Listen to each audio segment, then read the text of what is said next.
존경하는 재판관 여러분, 그리고 사랑하는 국민 여러분, 작년 12월 3일 비상계엄을 선포한 후 84일이 지났습니다. 제 삶에서 가장 힘든 날들이었지만 감사와 성찰의 시간이기도 했습니다. 저 자신을 돌아보면서 그동안 국민들께 과분한 사랑을 받아왔다는 생각이 들었습니다. 감사한 마음이 들면서도 국민께서 일하라고 맡겨주신 시간에 제 일을 하지 못하고 있는 현실이 송구스럽고 가슴 아팠습니다. 한편으로 많은 국민들께서 여전히 믿어주고 계신 모습에 무거운 책임감도 느꼈습니다. 국민 여러분께 죄송하고 감사하다는 말씀 먼저 드리고 싶습니다. 제가 비상계엄을 선포하고 몇 시간 후 해제했을 때 많은 분들께서 이해를 못하셨습니다. 지금도 어리둥절해 하시는 분들이 있을 겁니다. 계엄이라는 단어에서 연상되는 과거의 부정적 기억도 있을 것입니다. 거대 야당과 내란 공작 세력들은 이런 트라우마를 악용하여 국민을 선동하고 있습니다. 그러나 12.3 비상계엄은 과거의 계엄과는 완전히 다른 것입니다. 무력으로 국민을 억압하는 계엄이 아니라 계엄의 형식을 빌린 대국민 호소입니다. 12.3 비상계엄 선포는 이 나라가 지금 망국적 위기 상황에 처해 있음을 선언하는 것이고, 주권자인 국민들께서 상황을 직시하고 이를 극복하는 데 함께 나서달라는 절박한 호소입니다. 무엇보다 저 자신, 윤석열 개인을 위한 선택은 결코 아니었다는 사실을 분명히 말씀드립니다. 저는 이미 권력의 정점인 대통령 자리에 있습니다. 대통령에게 가장 편하고 쉬운 길은 힘든 일을 굳이 벌이지 않고 사회 여러 세력과 잘 타협하고 모든 사람들에게 듣기 좋은 말을 하면서 임기 5년을 안온하게 보내는 것입니다. 일하겠다는 욕심을 버리면 치열하게 싸울 일도 없고 어려운 선택을 할 일도 없어집니다. 저 개인의 삶만 생각한다면 정치적 반대 세력의 거센 공격을 받을 수 있는 이런 비상계엄을 선택할 이유가 전혀 없습니다. 저는 비상계엄을 결심했을 때 제게 많은 어려움이 닥칠 것을 당연히 예감했습니다. 거대 야당은 제가 독재를 하고 집권 연장을 위해 비상계엄을 했다고 주장합니다. 내란죄를 씌우려는 공작 프레임입니다. 정말 그런 생각이었다면 고작 280명의 실무장도 하지 않은 병력만 투입하도록 했겠습니까?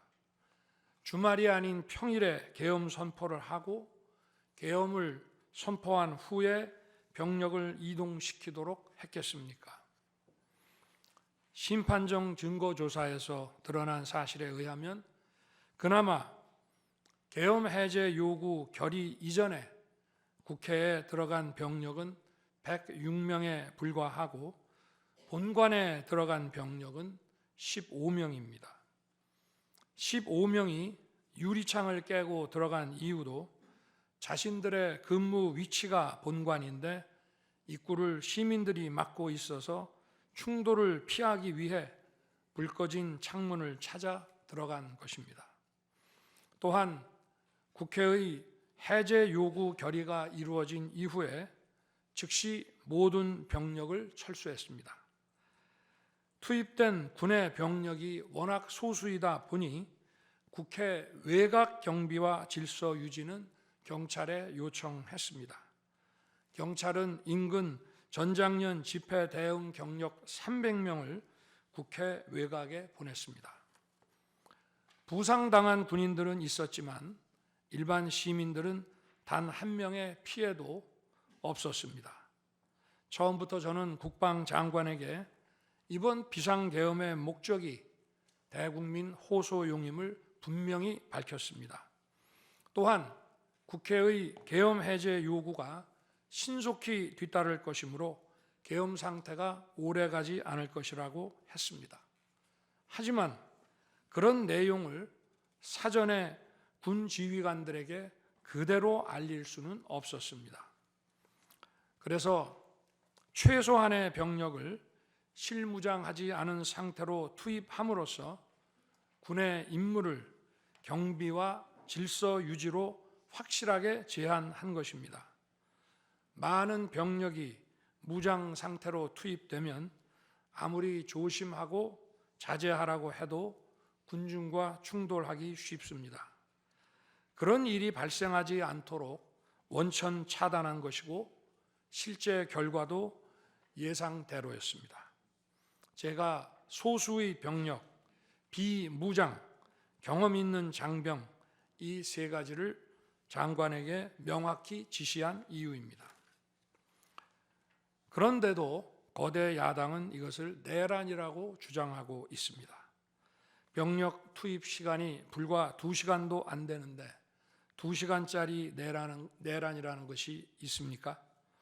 방송으로 전 세계, 전 국민에게 시작한다고 알리고 국회가 그만두라 한다고 바로 병력을 철수하고 그만두는 그런 내란을 보셨습니까? 대통령이 국회를 장악하고 내란을 일으키려 했다는 주장은 어떻게든 대통령을 끌어내리기 위한 선동 공작입니다. 대통령의 법적 권한인 계엄 선포에 따라 계엄 사무를 하고 질서 유지 업무를 담당한 공직자들이 이러한 내란몰이 공작에 의해 지금 고초를 겪고 있는 모습을 보고 있으면 가슴이 찢어지는 것 같습니다. 이분들이 대통령의 장기 독재를 위해 일을 했겠습니까? 대한민국의 현실에서 이러한 장기 독재를 상상도 할 수 없다는 사실을 잘 아는 사람들이고 이미 자기 분야에서 최고의 위치에 올라 더 바랄 것도 없는 분들입니다. 이분들은 대통령의 법적 권한 행사에 따라 맡은 바 직무를 수행한 것뿐입니다. 헌법재판관 여러분, 그리고 국민 여러분,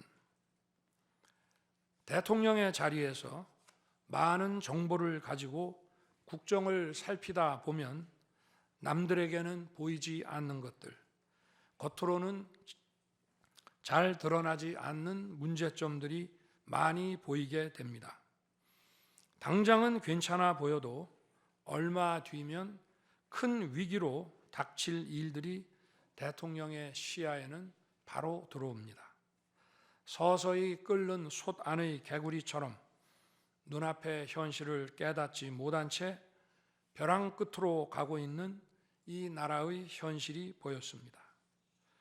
언제 위기가 아닌 때가 있었냐고 하는 분도 있을 겁니다. 그렇지만 그동안의 위기가 돌발 현안 수준이었다면 지금은 국가 존립의 위기, 총체적 시스템의 위기라는 점에서 차원이 완전히 다릅니다. 미국 트럼프 대통령은 취임 첫날 국가 비상사태를 선포하고 군을 투입했습니다. 미국이 국가 비상사태인가에 대한 판단은 다를 수 있습니다. 하지만 불법 체류자와 마약 카르텔 등 당면한 위기에 맞서 국민들을 지키기 위한 대통령의 결단임은 분명해 보입니다. 그렇다면 지금 우리나라의 현실은 어떻습니까? 국가 비상사태가 아니라고 단언할 수 있습니까?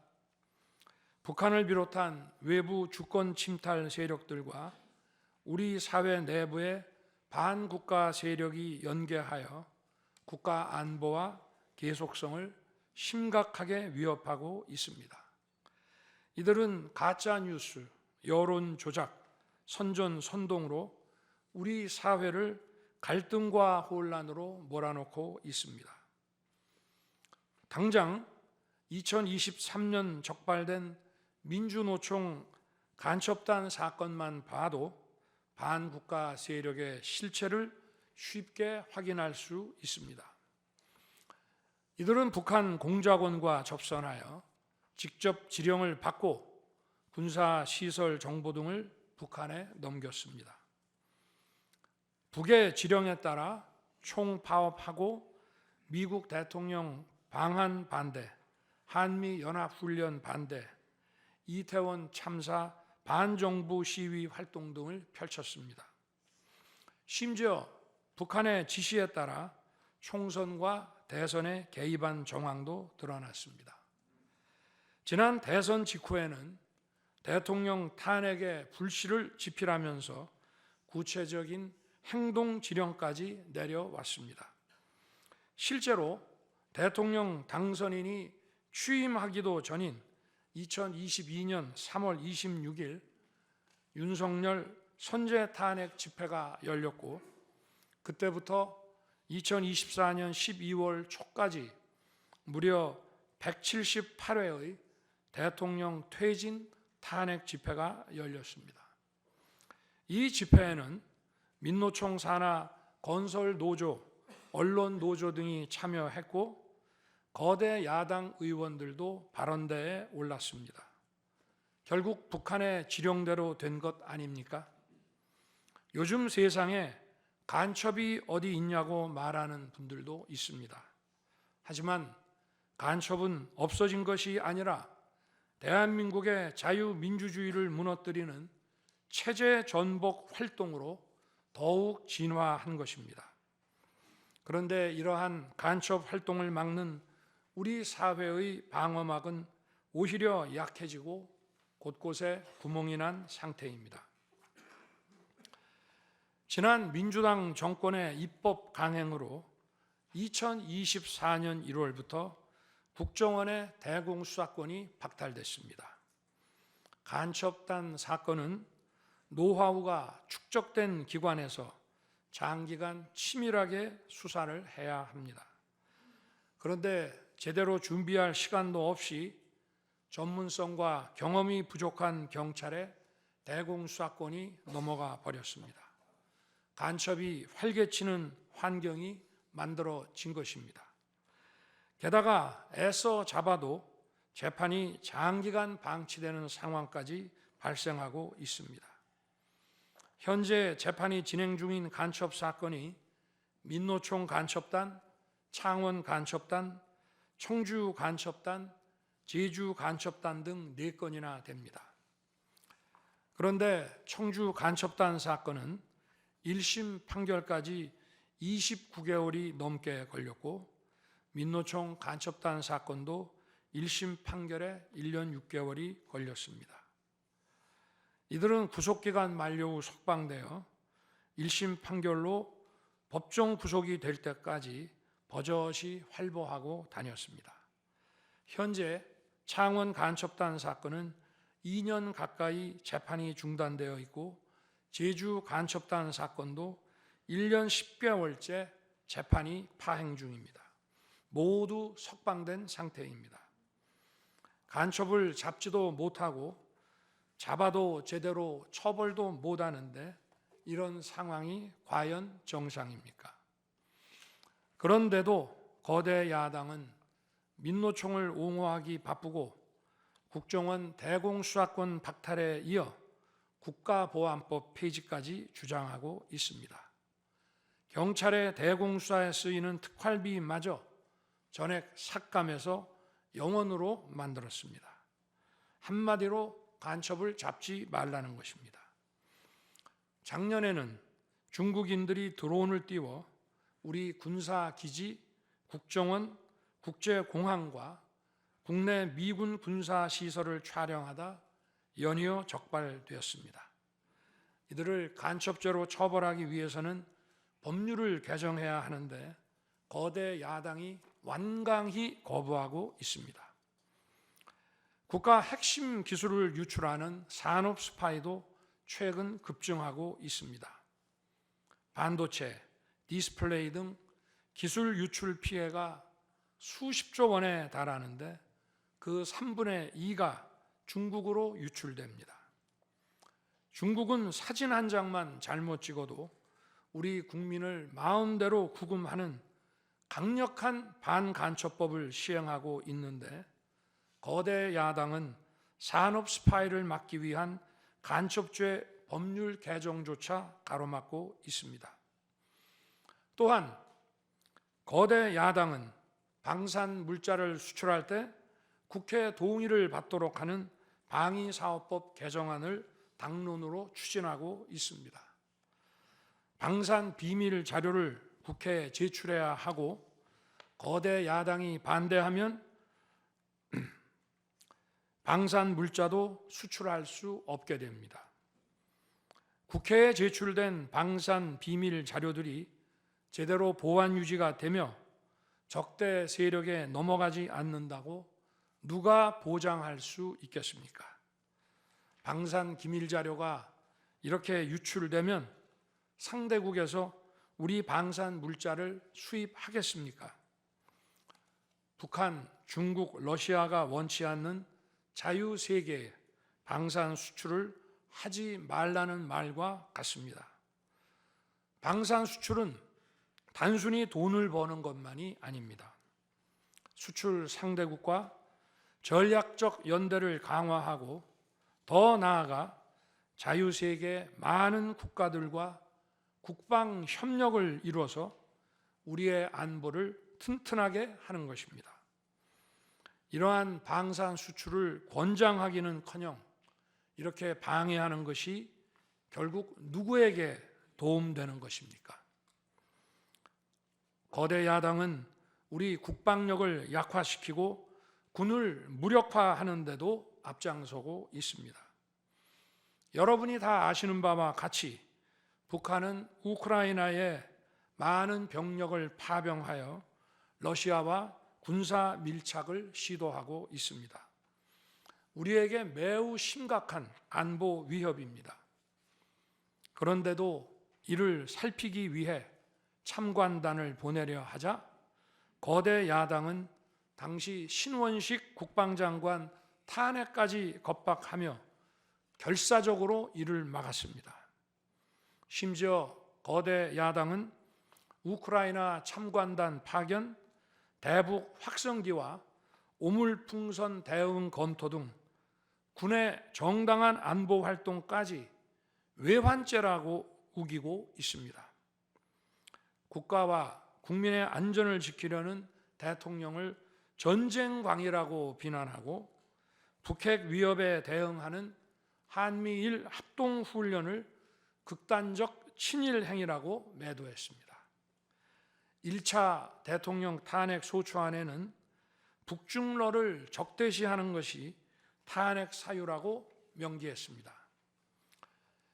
190석에 달하는 무소불위의 거대 야당이 우리나라와 우리 국민 편이 아니라 북중러의 편에 서 있는 것입니다.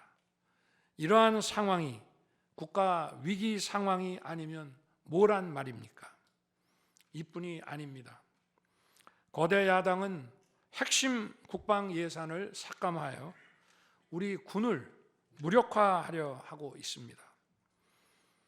거대 야당은 전체 예산 가운데 겨우 0.65%만 깎았을 뿐이라고 주장합니다.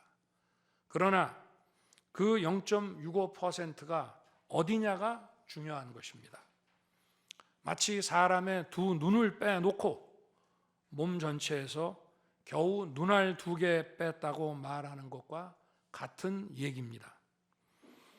거대 야당이 삭감한 국방 예산은 우리 군의 눈알과 같은 예산입니다.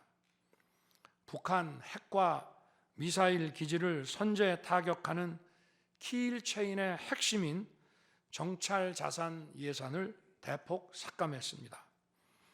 핵심 전력인 지휘 정찰 사업 예산을 2024년 대비 4,852억 원 감액했고, 전술 데이터링크 시스템 성능 개량 사업은 무려 78%를 삭감했습니다. 우리 국민을 향해 날아오는 미사일을 요격하는 KAMD, 즉 한국형 미사일 방어 체계 구축도 예산 삭감으로 개발이 중단될 위기입니다. 장거리 함대공 유도탄 사업을 위해 예산 119억 5,900만 원을 책정했지만 96%를 삭감하고 5억 원만 남겼습니다. 정밀 유도포탄 연구 개발 사업은 84%를 삭감했습니다. 아무리 주먹이 세도 앞이 보이지 않으면 싸울 수 없듯이 감시 정찰 자산이 없으면 아무리 좋은 무기도 무용지물입니다. 게다가 최근 북한의 드론 공격이 큰 위협으로 대두되고 있습니다. 드론 방어 예산 100억 원 가운데 무려 99억 5,400만 원을 깎아서 사업을 아예 중단시켜버렸습니다. 도대체 누구의 지시를 받아서 이렇게 핵심 예산만 딱딱 골라 삭감했는지 저도 궁금할 지경입니다. 게다가 지난 민주당 정권은 국군 방첩사령부의 수사 요원을 2분의 1가량 대폭 감축하여 군과 방산에 대한 정보 활동과 방첩 활동에 심각한 타격을 주었습니다. 또 과거 간첩 사건과 연루된 인물을 국정원의 주요 핵심 간부로 발령내서 국정원이 방첩기관인지 정보 유출기관인지 모를 조직으로 방치하기도 했습니다. 지난 정부 시절 이런 일을 주도한 인물들이 여전히 거대 야당의 핵심 세력으로서 우리의 안보를 흔들고 있습니다.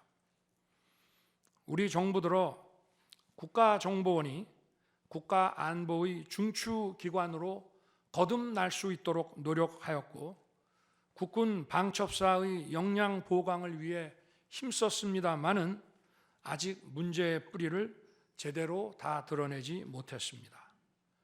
부수고 깨뜨리기는 쉬워도 세우고 만들기는 어렵고 시간이 많이 걸리기 때문입니다. 이런 상황이 겉으로는 멀쩡한 것처럼 보이지만 실질적으로 전시사변에 못지않은 국가 위기 상황이라고 저는 판단하고 있습니다. 거대 야당은 야당에 대한 대통령의 인식을 탓하기 전에 공당으로서 국가에 대한 책임 있는 자세와 신뢰를 보여주는 게 우선이라고 저는 생각합니다. 저는 자유민주주의 헌법 원칙, 국가 안보, 핵심 국익 수호만 함께 한다면 어떤 정치 세력과도 기꺼이 대화하고 타협할 자세가 돼 있는 사람입니다. 나라와 국민을 위한 길에 좌파 우파가 어디 있겠습니까? 하지만 자유를 부정하는 공산주의, 공산당 일당 독재, 유물론에 입각한 전체주의가 다양한 속임수로 우리 대한민국에 스며드는 것은 막아야 합니다. 이런 세력과 타협하고 흥정해서는 안 된다고 생각합니다. 우리가 가치를 공유하지 않는 나라와도 교역도 할 수 있고 국제 협력, 상호 이익을 추구할 수도 있습니다. 하지만 우리 정치 체제에 영향을 미치고 스며드는 것은 막아야 합니다. 그것이 국방 안보만큼 중요한 정치 안보입니다. 바로 우리의 자유민주주의를 지키는 길입니다. 자유민주주의 국가의 공당이라면 이런 세력을 옹호하고 이런 세력과 손잡는 일은 절대 해서는 안 되는 것입니다. 재판관 여러분, 그리고 국민 여러분, 거대 야당은 제가 취임하기도 전부터 대통령 선제 탄핵을 주장했고, 줄탄핵, 입법 폭주, 예산 폭거로 정부의 기능을 마비시켜 왔습니다. 거대 야당은 이러한 폭주까지도 국회의 정당한 권한 행사라고 강변합니다. 그러나 국회의 헌법적 권한은 국민을 위해 쓰라고 부여된 것입니다. 자신들의 정치적 목적을 위해 정부 기능을 마비시키는데 그 권한을 악용한다면 이는 헌정 질서를 붕괴시키는 국헌문란의 다름 아닙니다. 또한 거대 야당은 제가 비상계엄으로 국회의 권능을 마비시키려 했다며 내란몰이를 계속하고 있습니다. 하지만 거대 야당은 제가 대통령에 취임한 이후, 아니 취임하기도 전부터 지금까지 지속적으로 끈질기게 정부의 권능을 마비시켜 왔습니다. 마치 정부를 마비시키는 것이 유일한 목표인 것처럼 국회의 권한을 마구마구 휘둘러 왔습니다. 국회의원과 직원들의 출입도 막지 않았고 국회 의결도 전혀 방해받지 않은 2시간 반짜리 비상계엄과 정부 출범 이후 2년 반 동안 줄탄핵, 입법 예산 폭거로 정부를 마비시켜온 거대 야당 가운데 어느 쪽이 상대의 권능을 마비시키고 침해한 것입니까? 거대 야당은 국무위원들은 물론이고 방통위원장, 검사, 감사원장에 이르기까지 탄핵하고 또 탄핵했습니다. 탄핵 사유가 되는지 여부는 전혀 중요하지 않았습니다. 심지어 거대 야당 대표를 노려봤다고 장관을 탄핵하기도 했습니다. 일단 탄핵해서 직무를 정지시켜 놓고 정작 헌재 탄핵 심판에서는 탄핵 사유를 마음대로 변경하는 황당한 일도 반복해 왔습니다. 얼마 전 중앙지검장 등 검사들에 대한 탄핵 심판을 재판관 여러분께서 직접 진행하시지 않았습니까? 기자회견장에서 거짓말을 했다는데 실제로는 그 기자회견장에 나오지도 않았고 국정감사에서 허위 증언을 했다는데 정작 국정감사에 출석하지도 않았습니다. 기본적인 탄핵 사유조차 틀렸는데도 일단 직무부터 정지시키고 보는 것입니다. 이것이 과연 정상적인 일입니까? 거대 야당의 공직자 줄 탄핵은 정부 기능을 마비시키는 차원을 넘어 헌정 질서 붕괴로 치닫고 있습니다.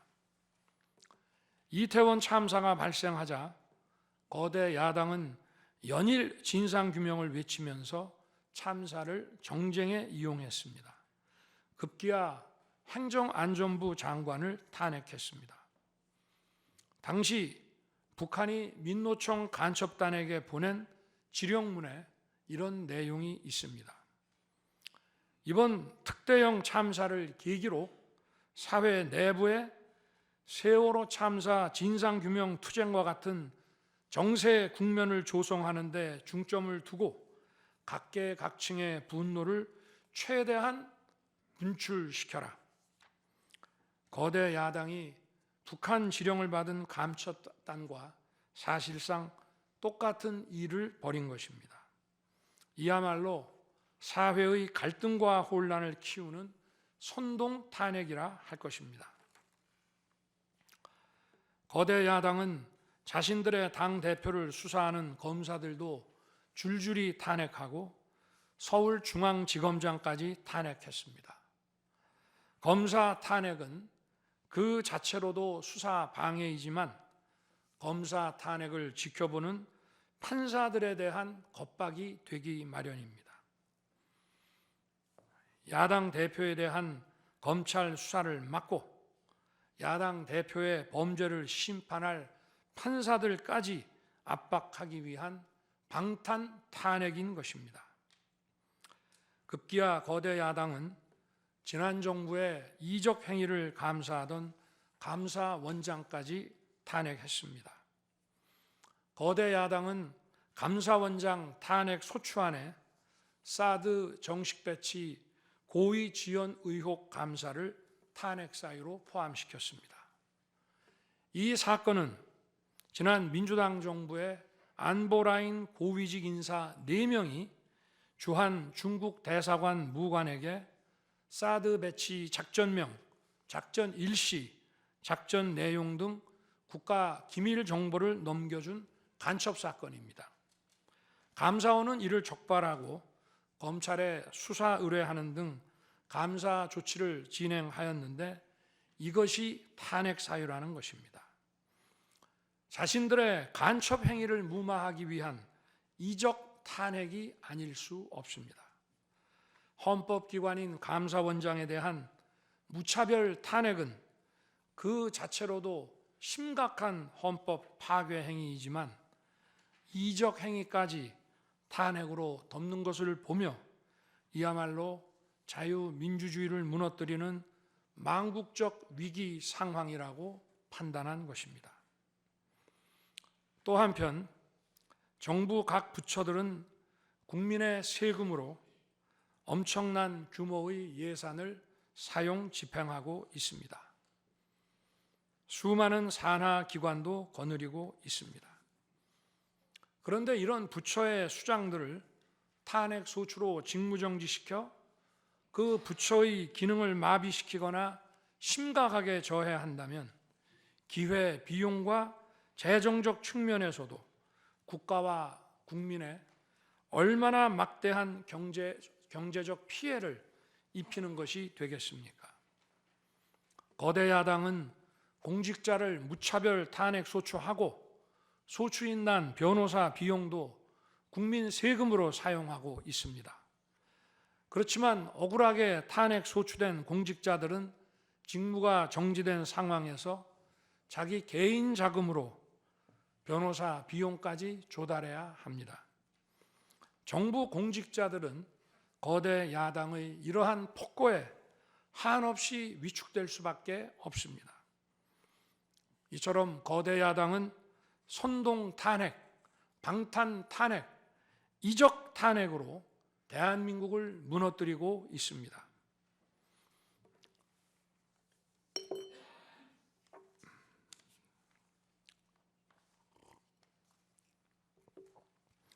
우리나라 선거 가운데 대통령 선거가 기간도 가장 길고 국민적 관심도 가장 큽니다. 그만큼 직선 대통령의 민주적 정당성은 다른 선출직 공직자에 비해 그 무게가 다릅니다. 과거 우리나라 민주화 운동은 한마디로 대통령 직선제 확보였다고 해도 과언이 아닙니다. 그런데 거대 야당은 대선이 끝나자마자 동조 세력과 연대하여 아직 취임도 하지 않은 대통령 당선인을 상대로 선제 탄핵과 퇴진 운동을 벌이기 시작했고 지난 2년 반 동안 오로지 대통령 끌어내리기를 목표로 정부 공직자 줄탄핵 그리고 입법과 예산 폭거를 계속해 왔습니다. 헌법이 정한 정당한 견제와 균형이 아니라 민주적 정당성의 상징인 직선 대통령 끌어내리기 공작을 그야말로 쉼없이 해온 것입니다. 이것이 국헌문란이 아니면 도대체 어떤 것이 국헌문란 행위이겠습니까? 뿐만 아니라 거대 야당의 이런 지속적 국헌문란 행위는 국가 정체성과 대외 관계에 있어서 자유민주주의 헌법 정신과 동떨어진 인식에 기반하고 있다고 저는 생각합니다. 따라서 직선 대통령을 끌어내리기 위한 줄탄핵, 입법 예산 폭거는 어느 면으로 보나 자유민주주의 헌정질서 파괴 목표로 하고 있다고 하겠습니다. 흔히들 대통령 중심제 권력 구조를 가지고 제왕적 대통령제라고 합니다. 그러나 지금 우리나라는 제왕적 대통령이 아니라 제왕적 거대 야당의 시대입니다.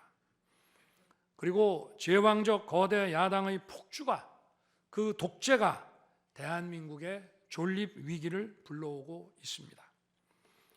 계엄 이후 벌어진 일들만 보아도 모두 잘 알 수 있지 않겠습니까? 제가 정말 제왕적 대통령이라면 공수처, 경찰, 검찰이 앞다퉈서 저를 수사하겠다고 나서고 내란죄 수사권도 없는 공수처가 영장 쇼핑, 공문서 위조까지 해가면서 저를 체포할 수 있겠습니까? 저 역시도 수사 업무에 26년간 종사한 사람이지만 이렇게 여러 수사기관들이 무차별적으로 한 사건에 달려드는 꼴은 본 적이 없습니다. 비상계엄에 투입된 군 병력이 총 570명에 불과한데 불법적으로 대통령 한 사람 체포하겠다고 대통령 관저에 3, 4천 명이 넘는 경찰력을 동원했습니다.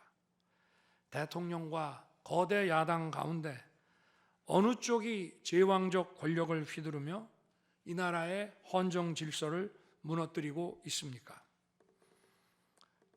제가 비상계엄을 결단한 이유는 이 나라의 절체절명의 위기를 더 이상 방치할 수 없다는 절박함, 그것이었습니다. 저는 주권자인 국민들께 이러한 거대 야당의 반국가적 패악을 알리고 국민들께서 매서운 감시와 비판으로 이를 제발 멈춰달라고 호소하고자 했습니다. 국정마비와 자유민주주의 붕괴를 막고 국가 기능을 정상화하기 위해 절박한 심정으로 계엄을 선포한 것입니다. 12.3 비상계엄의 선포는 국가가 위기 상황과 비상사태에 처해 있음을 선언한 것입니다. 국민을 억압하고 기본권을 제한하려는 것이 아니라 주권자인 국민께서 비상사태 극복에 직접 나 주십사 하는 간절한 호소입니다. 그런데 거대 야당은 제가 국회의 요구에 따라 계엄을 해제한 그날부터 탄핵 시동을 걸었습니다. 하지만 비상계엄은 범죄가 아니고 국가 위기를 극복하기 위한 대통령의 합법적 권한 행사입니다. 저는 긴급 국무회의를 거쳐 방송을 통해 비상계엄을 선포했고 그 과정에서 거대 야당의 국회 독재가 망국적 위기를 초래하였다고 했기 때문에 많은 사람들이 국회로 몰려들 것이었고 계엄 상황에서 질서 유지를 위해 국회에 최소한의 병력을 투입했으며 국회가 해제 요구 결의를 하자 즉각 병력을 철수하고 국무회의를 소집해서 계엄을 해제했습니다. 다 알고 계시다시피 2023년 중앙선관위를 포함한 국가기관들이 북한에 의해 심각한 해킹을 당했습니다. 중앙선관위는 이 같은 사실을 국가정보원으로부터 통보받고도 다른 국가기관과 달리 점검에 제대로 응하지 않았습니다. 나중에 채용비리 사건 때문에 울며 겨자 먹기로 응한 일부 소극적 점검 결과 심각한 보안 문제가 드러났기 때문에 중앙선관위 전산 시스템 스크린 차원에서 소규모의 병력을 보낸 것입니다. 선거의 공정과 직결되는 중앙선관위의 전산 시스템 보안 문제는 우리 자유민주주의 체제의 핵심 공공재이자 공공자산을 지키는 일입니다. 더구나 그동안의 선거 소송에서 드러난 다량의 가짜 부정투표 용지, 그리고 투표 결과가 도저히 납득하기 어렵다는 통계학과 수리과학적 논거 등에 비추어 중앙선관위의 전산 시스템에 대한 투명한 점검 필요성이 꾸준히 제기되어 왔습니다. 이런 조치들의 어떤 부분이 내란이고 범죄라는 것인지 도대체 이해할 수가 없습니다. 비상계엄이라는 것 자체가 불법이라면 계엄법은 왜 있으며 합동참모본부의 계엄관은 왜 존재하겠습니까? 재판관 여러분, 그리고 국민 여러분, 저는 2021년 6월 29일 처음으로 정치 참여를 선언했습니다. 대통령이라는 자리가 영광의 길이 아니라 형극의 길이라는 사실은 이미 잘 알고 있었습니다. 또 대통령직을 아주 가까이에서 지켜보신 어떤 분은 우리나라 대통령직은 저주의 길이라면서 만류하시기도 했습니다. 그러나 자유민주주의라는 헌정 질서가 무너지고 있는 상황에서 나라를 지키고 싶어 정치를 시작했습니다. 그때 정치 참여를 선언하면서 국민께 드린 약속이 있습니다. 우리의 미래를 짊어질 청년들, 국가를 위해 희생하신 분들, 산업화에 일생을 바친 분들, 나라의 민주화에 헌신하고도 묵묵히 생업에 종사하며 살아가시는 분들, 성실하게 세금을 내시는 분들, 이런 분들이 분노하지 않는 나라를 만들겠다는 약속이었습니다. 그리고 청년들이 마음껏 뛰는 역동적인 나라, 창의와 자유가 넘치는 혁신의 나라, 약자가 기죽지 않은 따뜻한 나라, 국제사회와 가치를 공유하고 책임을 다하는 나라를 만들겠다고 국민께 약속드렸습니다. 거대 의석과 이권 카르텔이 나라의 주인 노릇을 하는데 맞서 국민들에게 빼앗긴 주권을 되찾아 드리겠다고 약속했습니다. 그날 이후 지금까지 단 한순간도 이 약속을 잊은 적이 없습니다. 국민의 선택을 받아 대통령이 된 후 이 약속을 지키기 위해 쉼없이 노력하고 또 노력했습니다. 무엇 하나 쉬운 일이 없었습니다. 글로벌 복합 위기로 인한 대외 환경의 어려움이 계속됐습니다.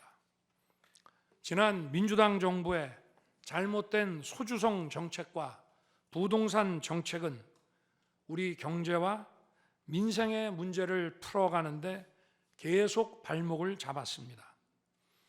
하지만 어떤 문제라도 노력하면 풀어낼 수 있다고 믿었고 실제로 우리 기업, 우리 국민과 함께 뛰면서 하나하나 문제를 해결할 수 있었습니다. 기쁘고 보람 있는 일도 많았고 부족하고 아쉬운 일도 있었습니다.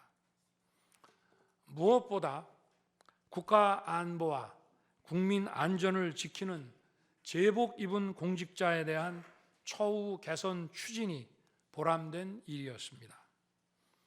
지난 민주당 정권은 반일 선동에만 열을 올렸지만 우리 정부에서는 1인당 GDP가 일본을 앞질렀고 우리 인구의 2배 반이 넘는 경제 강국 일본과 수출액 차이가 작년에는 불과 수십억 불 규모로 좁혀졌습니다. 20년 전에 비해 100분의 1, 지난 민주당 정부에 비해 수십분의 1로 줄어든 것입니다. 또 작년에 30번이나 열었던 전국 순회 민생 토론의 기억이 많이 납니다. 국민의 어려움을 직접 듣고 많은 일을 현장에서 해결해 드리면서 국민과 같이 웃기도 했고 같이 울기도 했습니다. 수도권, 영남, 호남, 충청, 강원, 제주까지 전국 모든 지역을 다니면서 지역 발전 방안을 함께 고민했습니다. 우리 국민들께서 전국 어디에 사시든 공정한 기회를 누리며 행복하게 살 수 있도록 만들어서 진정한 국민 통합을 이루고 싶었습니다. 다시 그렇게 일할 기회가 있을까 마음이 아립니다. 1박 4일의 살인적 일정으로 미국에 가서 한미일 캠프 데이비드 선언을 발표했을 때는 보람이 컸고 정말 마음이 든든했습니다. 방산 수출에 물꼬를 트고 팀 코리아가 체코 원전 건설 사업의 우선 협상 대상자로 선정됐을 때에는 어린아이같이 기뻤습니다. 아쉬웠던 순간도 떠오릅니다. 기업과 국민들에게 꼭 필요한 법안들은 하염없이 뒤로 밀어놓고 거부권을 행사할 수밖에 없는 위헌적 법안, 핵심 국익에 반하는 법안들이 야당 단독으로 국회에서 일사천리 통과될 때에는 답답했습니다. 국방, 치안, 민생을 위해 꼭 필요한 아킬레스건 예산들이 삭감됐을 때에는 막막했습니다. 지금 저는 잠시 멈춰서 있지만 많은 국민들, 특히 우리 청년들이 지금 대한민국이 처한 상황을 직시하고 스스로 주권을 되찾고 나라를 지키기 위해 나서고 있습니다. 비상계엄의 목적이 망국적 위기 상황을 알리고 헌법 제정 권력인 주권자들께서 나서 주시기를 호소하는 것이었는데 이것만으로도 비상계엄의 목적이 상당 부분 이루어졌다고 생각하게 됩니다. 저의 진심을 이해해 주시는 우리 국민과 청년들에게 진심으로 감사 말씀을 드리고 싶습니다. 제가 직무에 복귀하게 되면 나중에 또다시 계엄을 선포할 것이라는 터무니없는 얘기도 있습니다. 계엄의 형식을 빌린 대국민 호소로 이미 많은 국민과 청년들께서 나라의 상황을 직시하고 나라 지키기에 나서고 계신데 그런 일을 또 할 이유가 있겠습니까? 결코 그런 일은 없을 것입니다.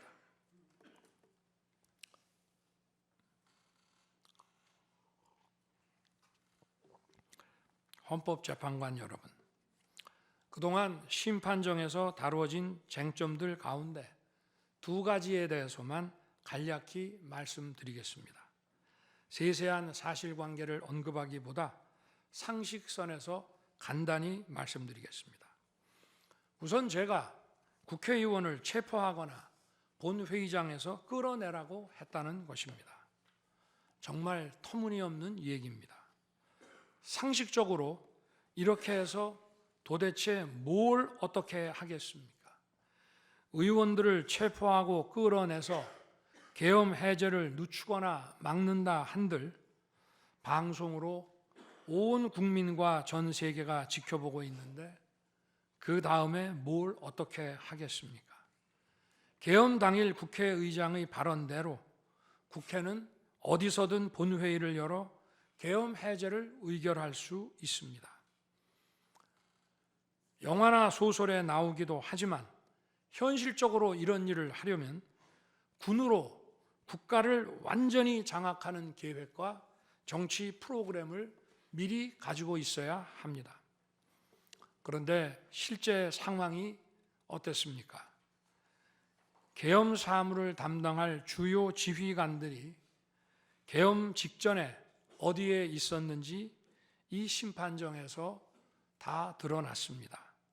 장관 재가를 받아 지방 휴가를 가거나 부부 동반 만찬, 간부 만찬 회식을 하다가 대통령의 계엄 선포 직후에야 국방장관으로부터 업무 지시를 받았습니다. 준비된 치밀한 작전 계획이나 지침이 없었기 때문에 혼선과 허술함도 있었습니다. 국방장관이나 지휘관들이나 경험이 풍부한 군사 전문가들인데 이들이 왜 이랬겠습니까? 12.3 계엄 선포는 계엄의 형식을 빌린 대국민 호소이고 과거 계엄과는 다른 것이었기 때문입니다. 이미 민주주의를 수십 년 경험하고 몸에 밴 우리 50만 군이 임기 5년 단임 대통령의 사병 노릇을 할 리가 있습니까? 제가 비상계엄을 선포한 이유는 오로지 주권자인 국민들에게 국회의 망국적 독재로 나라가 위기에 빠졌으니 이를 직시하고 감시와 비판의 견제를 직접 해달라는 것이었습니다. 공화국의 대의제 위기에 헌법 제정 권력인 주권자가 직접 나서야 한다는 호소였습니다.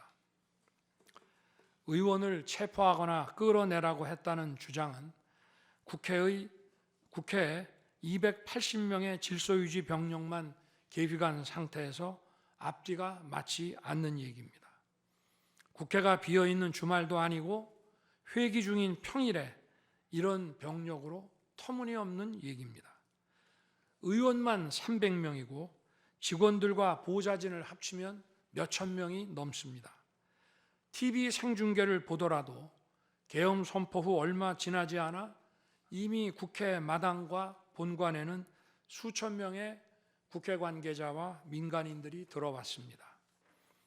실제로 계엄 선포 후 1시간 30분이 지나서야 질서유지 군 병력이 도착했고 경내에 진입한 병력이 106명, 그 중에서 본관에 들어간 병력이 겨우 15명인데 이런 극소수 병력을 가지고 국회의원을 체포하고 끌어낸다는 것이 말이 되겠습니까? 게다가 의결 정족수가 차지 않았으니 본회의장에 들어가서 의원들을 끌어내라고 했다는데 의결 정족수가 차지 않았으면 더 못 들어가게 막아야지 끌어낸다는 것도 상식에 맞지 않는 얘기입니다. 본관에 진입한 군인들은 본회의장이 어디에 있는지도 몰랐다고 합니다. 무엇 하나 말이 되지 않습니다. 단 한 사람도 끌려 나오거나 체포된 일이 없었으며 군인이 민간인들에게 폭행당한 일은 있어도 민간인을 폭행하거나 위해를 가한 일은 한 건도 없었습니다. 실제로 일어나지도 않았고 일어날 수도 없는 불가능한 일에 대해 이런 주장을 하는 것은 지난번에도 말씀드렸지만 그야말로 호수 위에 비친 달빛을 건져내려는 것과 같은 허황된 것입니다. 거대 야당은 대통령의 헌법상 권한에 기해 선포된 계엄을 불법 내란으로 둔갑시켜 탄핵 소추를 성공시켰습니다. 그리고는 헌재 심판에서는 탄핵 사유에서 내란을 삭제했습니다. 그야말로 초유의 사기 탄핵이 아닐 수 없습니다. 내란이냐 아니냐는 긴 시간의 복잡한 심리를 통해 가려지는 게 아닙니다. 내란이냐 아니냐는 판례에서 보듯이 실제 일어난 일과 진행된 과정에서 드러난 결과로 누구나 쉽게 바로 알 수 있어야 내란이 되는 것입니다. 거대 야당과 소추단이 헌재 심판 대상에서 내란을 삭제한 이유는 심판의 심리 시간을 단축시키려는 것이 아니라 내란의 실체가 없기 때문입니다. 더구나 12.3 계엄은 발령부터 해제까지 역사상 가장 빨리 종결된 계엄입니다. 그러다 보니 계엄사령부 조직도 구성되지 못했고 예하 수사본부 조직도 전혀 만들어지지 못한 채 그냥 계엄이 종료됐습니다. 비상계엄 국무회의에 대해 간단히 말씀드리겠습니다. 계엄 당일 국무회의는 국무회의로 보기 어렵다는 주장이 있습니다. 그런데 국무회의를 할 것이 아니었다면 도대체 12월 3일 밤에 국무위원들이 대통령실에 온 이유를 오히려 제가 묻고 싶습니다. 국무회의가 아니라 간담회 정도였다는 주장도 있습니다만 그날이 간담회를 할 상황은 아닙니다. 간담회는 의사 정족수도 없는데 국무회의 의사 정족수가 찰 때까지 왜 기다렸겠습니까? 당일 저녁 8시 반부터 국무위원들이 차례로 오기 시작했고 저는 비상계엄에 대해 설명하고 국방장관은 계엄의 개요가 기재된 비상계엄 선포문을 나눠줬습니다. 국무위원들은 경제적, 외교적으로 어려움이 있다고 우려했고 저는 대통령으로서 각 부처를 관장하는 국무위원들의 생각과 다른 생각을 가지고 있으며 국가가 비상 상황이고 비상한 조치가 필요함을 설명했습니다. 그리고 각 부처 장관의 우려사항, 예를 들어 경제부총리의 금융시장 혼란 우려와 외교장관의 우방국 관계 우려는 제가 걱정하지 말라고 했습니다. 국무위원들이 과거의 계엄을 연상하고 있는 상황에서 저는 그냥 걱정하지 말라고 할 수밖에 없었습니다. 의사 정족수 충족 이후 국무회의 시간은 5분이었지만 그 이전에 충분히 논의를 한 것입니다. 다음 날 새벽 해제 국무회의는 소요 시간이 단 1분이었습니다. 실제 정례 주례 국무회의 경우에도 모두와 마무리 발언 등을 하고 많은 안건을 다루기 때문에 1시간가량 걸리지만 개별 안건의 심의 시간은 극히 짧습니다. 또한 비상계엄을 위한 국무회의를 정례 주례 국무회의처럼 하기는 어렵습니다. 보안 유지가 중요하고 그렇게 해야 혼란도 줄이고 질서 유지 병력도 최소화할 수 있기 때문입니다. 이상민 전 행안부 장관은 지난 심판정에서 그동안 국무회의를 100여 차례 참석했지만 이번 국무회의처럼 실질적으로 열띤 토론이나 의사 전달이 있었던 것은 처음이라고 했습니다. 국무회의 배석을 위해 비서실장과 안보실장도 통상처럼 대통령실로 나오도록 했고 국가 안보의 문제이기도 해서 국정원장도 참석시켰습니다. 1993년 8월 13일 김영삼 대통령께서 긴급 재정경제 명령으로 금융실명제를 발표했을 때도 국무위원들은 소집 직전까지 발표한다는 사실 자체를 몰랐고 국무회의록도 사후에 작성됐습니다. 그때 상황은 이인재 당시 노동부 장관께서 이미 공개적으로 설명한 바 있습니다. 그러나 아무도 이를 두고 국무회의가 없었다고 하지 않았고 당시 헌법재판소는 긴급명령 발동을 모두 합헌이라고 결정했습니다. 그 밖에 여러 쟁점들에 대해서는 변호인단의 변론으로 가름하겠습니다. 재판관 여러분, 그리고 국민 여러분, 저는 언젠가 해야 하고 누군가 해야 하는 일이라면 지금 제가 하겠다는 마음으로 대통령직을 수행해 왔습니다. 그래서 임기 전반부 동안 역대 정부들이 표를 잃을까 봐 하지 못했던 교육, 노동, 연금의 3대 개혁을 중심으로 국정개혁 과제를 과감하게 추진했습니다. 30년 동안 지지부진했던 유보 통합의 첫걸음을 떼었고 늘봄 학교와 융복합 고등교육, 그리고 지역 산업과의 연계 강화를 위한 과감한 권한 이전 등 교육개혁의 기틀을 마련했습니다. 노사 법치의 틀을 새롭게 세우고 4차 산업혁명 시대에 적응하기 위한 노동 유연화와 노동 보호의 개혁 물꼬도 텄습니다. 국가적 난제였던 연금 개혁도 역대 정부 최초로 방대한 수리 분석과 신층 여론조사를 진행하였고 수용성이 높은 방안을 만들어 국회에 제출했습니다. 대통령 임기 초반에는 국민과 유권자에게 선거 때 약속한 공약과 국정과제의 실천, 또 민생에 영향이 큰 사회개혁의 추진이 우선이기 때문에 이러한 스케줄에 맞춰 일해 온 것입니다. 어느 정권이나 임기 초기에는 선거 공약과 국정과제 이행이 우선이므로 정치개혁에는 신경 쓸 여력이 없습니다.